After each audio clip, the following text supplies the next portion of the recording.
1872, Crisfield became a town with elected officials, and with the locals wanting a debauchery of the oystermen carouse, bringing law and order to town was first on the agenda.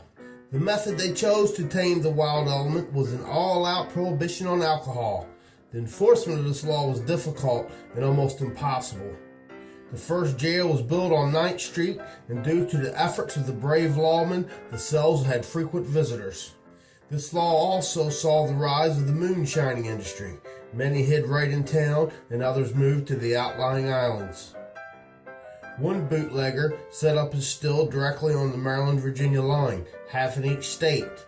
When raided by the Maryland police, his still would be moved to Virginia. When Virginia raided, he moved his operation north of the border. Over time, progress was made to curb the outlaw nature of Crisfield, though oystermen are a hard bunch, and when the fleet was in port, the downtown area reverted back to its original atmosphere. The shanghaiing of innocent victims was prevalent during the Oyster Bonanza of the 19th century. Everyone from teenagers to immigrants were kidnapped to work the windlass, the winch used to pull in the dredge. The oyster wars were still being waged, where heavily armed pirates would dredge in the rivers and beds only open for tongers. The oyster police, who were implemented to put a cease to this crime, were often outgunned and outran by the oyster pirates. These wars were caused by the unquenchable desire for the bivalves. Shipments were made north to Chicago, out west to Nevada, and everywhere in between. America couldn't get enough of the oyster, and Crisfield was the gateway to the richest oyster bed in the world, the Tangier Sound. Sailing vessels congested Crisfield's harbor, bringing their product to port. Just as many Crisfield schooners and pungy boats filled Baltimore's inner harbor. Downtown Crisfield in the early 1860s didn't exist. It was only water and marsh. As the railroad extended out over the water, shanties were built alongside the tracks, and each bushel was shucked. The shells were dumped overboard until the shells reached the floor of the shanty.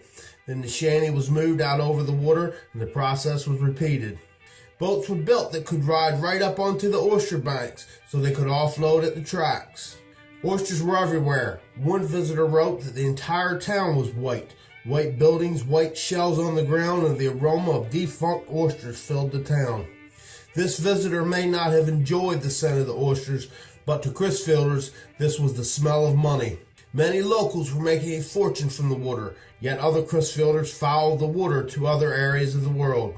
In 1884, Captain Leonard Tawes becomes part owner of the schooner City of Baltimore, becoming one of the most famous coasting captains of all time.